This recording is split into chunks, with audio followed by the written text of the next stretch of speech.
नमस्कार मित्रांनो, मी ऋतुजा पाटील आजच्या आपल्या नवीन व्हिडिओमध्ये सगळ्यांचं स्वागत करते। उन्हाळा सुरू झाला आहे, त्यामुळे अनेकांना ऋतुबदलाचा त्रास होतो।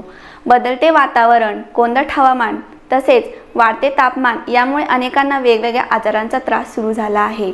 यामध्ये प्रामुख्याने सर्दी, खोकला, ताप व स्किन इन्फेक्शनचा त्रास वाढला आहे। या सगळ्या आजारांवर काही उपाय आपण आजच्या व्हिडिओमध्ये पाहणार आहोत, त्यासाठी व्हिडिओ शेवटपर्यंत नक्की बघा।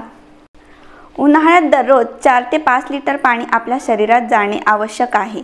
तसेच जास्तीत जास्त रसयुक्त फळांचा समावेश आपल्या आहारात करणे आवश्यक आहे। उन्हातून घरी आल्यावर आपण थंड पाण्याने हात, पाय, तोंड स्वच्छ धुतले पाहिजेत। बाहेरून आल्यावर लगेच थंड पाणी पिऊ नये अथवा फॅन किंवा AC मध्ये बसू नये, त्यामुळे आपल्याला सर्दी होऊ शकते।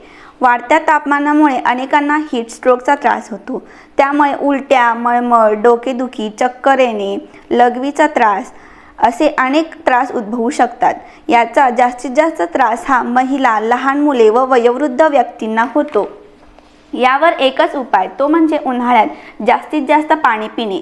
भर उन्हात म्हणजे 12 ते 4 या वेळी घराबाहेर पडणे टाळावे। घराबाहेर जायचे असेल तर फिकट रंगाचे कपडे घालावे, तसेच पूर्ण चेहरा व डोकं झाकेल असा रुमाल बांधावा, यामुळे उन्हाचा त्रास कमी होईल। या सर्व त्रासांवर कांदा हा रामबाण उपाय आहे। कांदा आपल्या शरीरातील तापमान कमी करतो। ताप येत असेल तर दर 3 तासांनी कांद्याचा रस घ्यावा, जेणेकरून ताप कमी होईल। या तापमान बदलाच्या काळात आपण जास्तीत जास्त पाण्यासोबत लिंबू पाणी, शहाळं, आवळा सरबत घेतला पाहिजे। अशा वेळी आपली रोगप्रतिकारक शक्ती वाढणे खूप गरजेचे असते।